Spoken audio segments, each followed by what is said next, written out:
Michelle being type A. Considering your and my blood types, that's impossible. Upon my return home from the hospital, revealing that my blood type was A, my father became furiously red-faced. Both of my parents are type O. It's impossible for two type O parents to have a type A child. You whore! Have you been cheating on me? You've deceived me for decades. We're getting a divorce right now.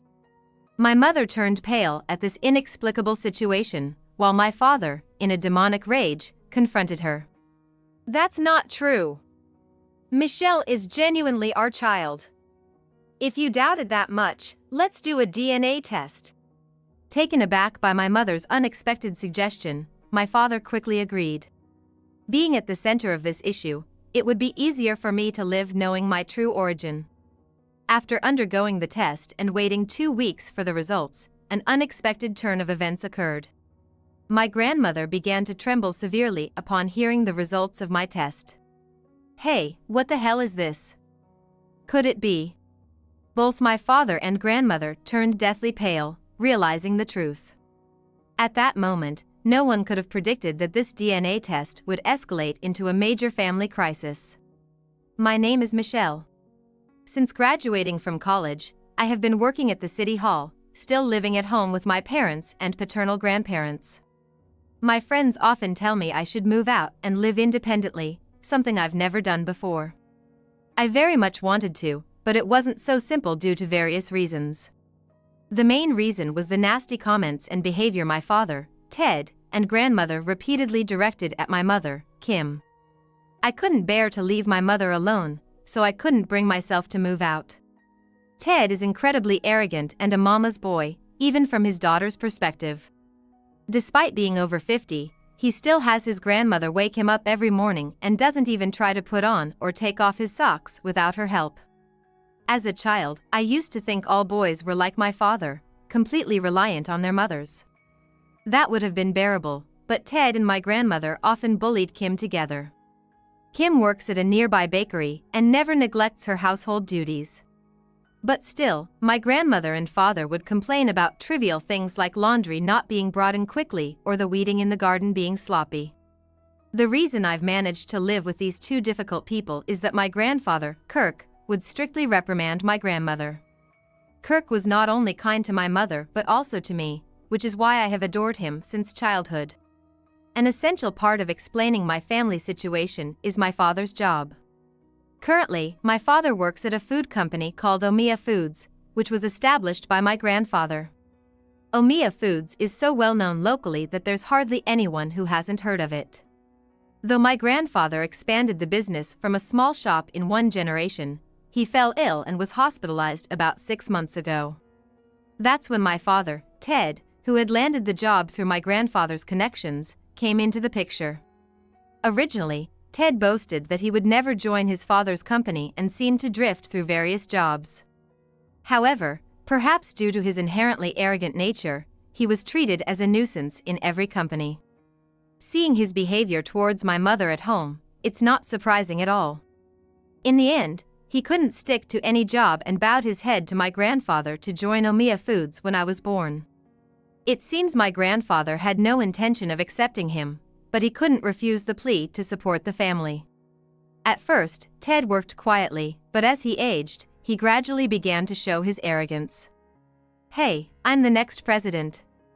Is that how you talk to me?" He would confront employees, some of whom apparently left because they couldn't stand him. Every time such rumors reached him, my grandfather would scold Ted, but he seemed to dodge the issue and showed no signs of remorse. Now, with my grandfather bedridden, Ted has taken control of Omiya Foods. Originally, he was appointed as a nominal executive director, not wanting to burden him with extra work. Using that authority fully, he now freely runs the company as the acting president. Such tyranny would not have been tolerated if my grandfather were active, but being bedridden, he can't stop Ted. "Hey, the president is home. Come greet me at the entrance right now." Recently, every time he returns home, he says this, looking down on my mother and me even more. Making us bow and say, "Welcome home, you must be tired from work," has become a habit that satisfies my father's ego. With my grandfather hospitalized, he is unaware that we are being subjected to such treatment. Even if he knew, in his current state, it would be difficult for him to reprimand my father. Not just my father, but my grandmother's behavior has grown worse, treating my mother and me more like servants. Who do you think you have to thank for being able to eat? You're not showing enough gratitude, she would say, forcing us to do household chores. My grandmother would say this and force those of us who work to do chores. Despite never having worked since getting married, she pushes the household duties onto us. When Kirk was at home, he used to reprimand the excessive behavior. But now, no one can stop the rampage of my father and grandmother. I'm left to live comforting my mother, with my stress building up day by day. Then, one tragic day happened to me. While traveling to a neighboring county for a workplace training session, I was involved in a multi-car accident on the highway. Apparently, a number of people have died as a result of a driving error by a large truck. Fortunately, I survived, but I lost consciousness due to severe blood loss. The need for a blood transfusion brought significant turmoil to our family. Despite both parents being type O, my blood type turned out to be A. I was truly shocked, as I had always believed I was type O. After spending 3 months in the hospital, I returned home and unexpectedly disclosed this information, which infuriated my father. Michelle is type A? That's impossible. I'm type O. If both parents are O, Michelle can't be type A. The reality made my father increasingly angry. Kim, what's this about? Hiding something like this for decades, what a whore you are, you cheater. An awkward silence followed my report, then my father exploded with vitriol. If what my father said was true, indeed, my being type A would be strange. But there was no mistake in what I heard. During my hospital stay, I clearly remembered a nurse mentioning as part of small talk, "It's good you're type A, Michelle. It can be tough when there's a shortage of rare blood types." Hearing this, my mother turned pale but desperately asserted, "I swear to heaven, Michelle is your and my child. There must be some mistake." However, not only my father but also my grandmother showered my mother with heartless words. "It's inconceivable that you cheat behind your husband's back while he works so hard. I always thought a woman like you wasn't suitable for our family. Think about Ted, stuck with a wife who cheats and only gives birth to girls." My grandmother's cold gaze was not only directed at my mother but also pierced me. I had always known that one reason for my grandmother's coldness towards me was because I am a girl. She wanted a boy to carry on the family lineage, and it seemed she was displeased that her only grandchild turned out to be a girl. Every year on my birthday, she would say, "Well, if you were a boy, there would be so many things I'd want to buy for you. But a girl will just marry out anyway, there's nothing I need to give her," and I never received a birthday present. While my grandmother glared at me, seizing the moment, my father and mother were fiercely blaming each other. "I never want to see your face again. Get out now. We're getting a divorce." I haven't done anything wrong. There must be some mistake with the blood type. Michelle is our child, after all. The argument was at a stalemate, with no sign of agreement in sight. Usually, my mother accepts the harsh words without retort, but this time she seemed unwilling to back down. I felt conflicted, but I couldn't believe my mother was lying.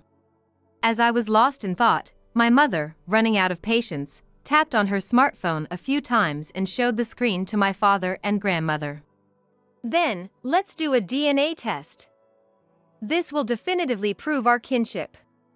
If you're so adamant, you'll agree to the test without running or hiding, right?" My mother's assertive stance seemed to pressure my father. Living with her for years, I had never seen my mother so confident. It seemed my father had backed himself into a corner. With a snort, he said, "Go ahead. It'll just add to your shame. If Michelle turns out not to be my child, you'll be paying a huge amount in damages. Are you okay with that?" He glared at my mother with bloodshot eyes. Normally, my mother would have shrunk back, but today she showed no sign of it. I looked at my mother with admiration for her strength and then turned my gaze to my grandmother, whose face was visibly turning pale. "Grandma, are you okay? You look pale."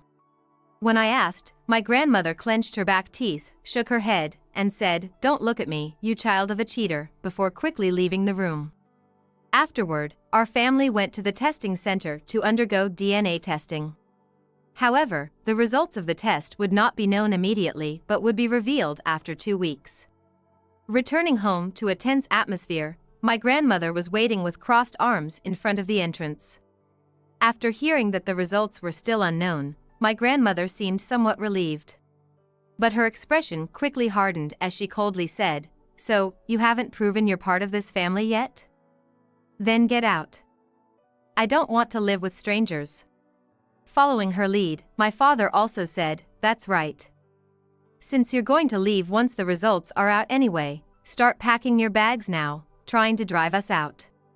My mother attempted to argue, but I expressed my unwillingness to stay with such people, so we quickly packed our things and left. 2 weeks passed. My mother and I sought refuge at her parents' house. The fateful day finally arrived, and we, without hiding or running, went to the house. Greeting us, not my father or grandmother, but my grandfather, who had been discharged from the hospital 3 days prior. "I'm sorry. If I hadn't been hospitalized, I wouldn't have let you be kicked out." I felt warmth in my heart from my grandfather's kind words of apology. As he led us to the living room, my father and grandmother immediately smirked at us. "Hurry up and reveal the results. And then pay the damages. I've already had the lawyer calculate how much you owe," my father pompously demanded. But his actions were counting chickens before they hatched. With confidence, my mother presented the documents from the testing center and declared, "Michelle is undoubtedly our child," proclaiming without a doubt that my father and I were related. "What? That must be a lie, right? You forged the documents, didn't you? Or did you bribe the testing center?" I felt only pity for my father, who made such off-base accusations. Right after my mother's declaration, I looked at my grandmother and saw her face turn deathly pale, clearly distraught.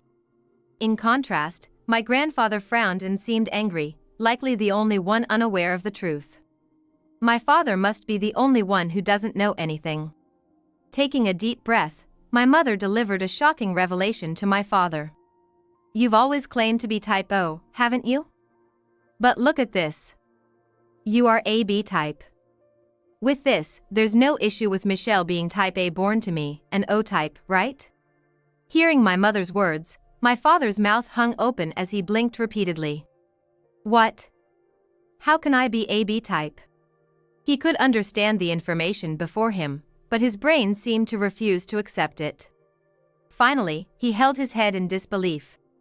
"Because I was born to an O-type father and an A-type mother, right? I shouldn't be AB." Meanwhile, my mother shifted her gaze to my pale-faced grandmother. "Mother, you knew, right? That Ted's blood type is AB. Why did you feed him a false blood type? I think not only us, but also Ted has the right to know." She glared with a gaze filled with deep resentment. That was to be expected. Because of my father's mistaken belief about his blood type, my mother was labeled as an adulteress. As I waited to see how my grandmother would respond, she cleared her throat softly and said, "Was there really a need for such a dramatic DNA test? Can we truly trust these test results?" I too was mistaken about Ted's blood type. Let's end this matter here, trying to hastily conclude the conversation.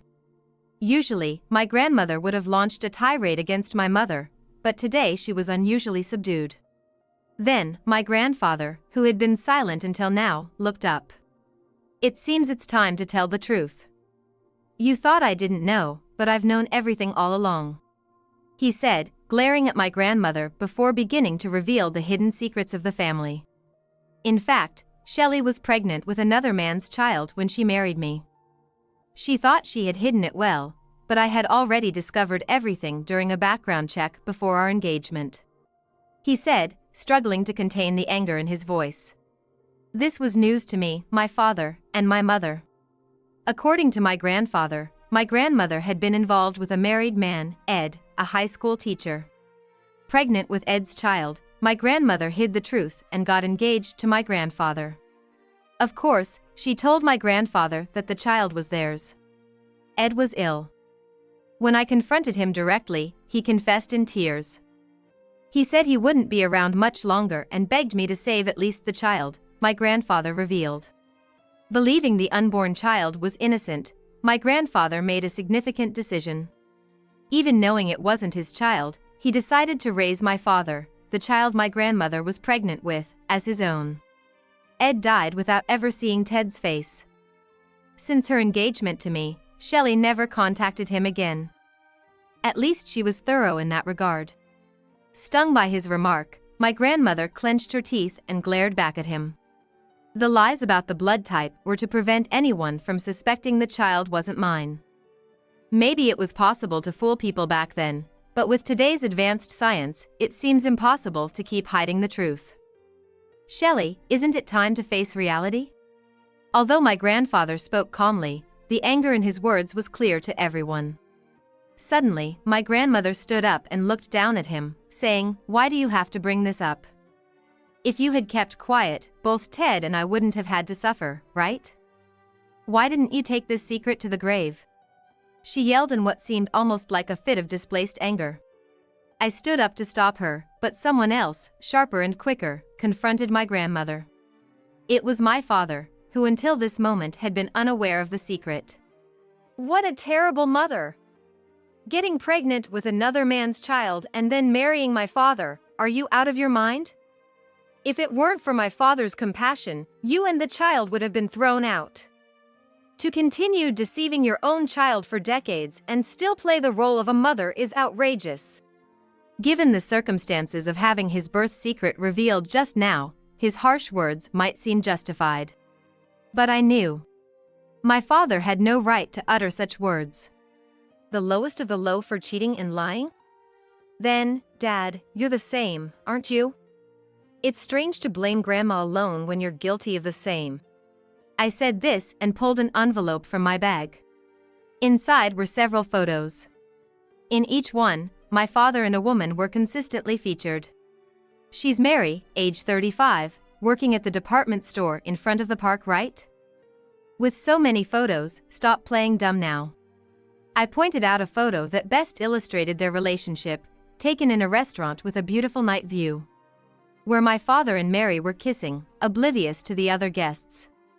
I had already discussed this with my mother, but seeing it must have still been infuriating. Out of my father's sight, she clenched her fist tightly. Once, when I was coming home from work, I saw Dad walking arm in arm with this woman. Suspecting something, I had a detective investigate. "Grandpa, you didn't know about this, did you?" When I turned the conversation to him, my grandfather looked back at me in shock. Oh, what a mess. Completely irredeemable, both father and child. But the issue didn't end there. I dug into the envelope again and pulled out more scoops uncovered by the detective, showing them in the form of photos. Seeing them, my grandfather's face quickly turned red, and he pointed tremblingly at the photo I presented. "This can't be, they have a child? Shelley is in the picture too!" The photo showed Mary, my father, my grandmother, and a boy about 5 years old. Anyone seeing the boy in a cap and a backpack, flanked by the adults, would recognize them as a close-knit family. The excuse that strangers just happened to appear friendly in a photo wouldn't hold up. My father was holding the boy's hand, and my grandmother was chatting with Mary, his mistress.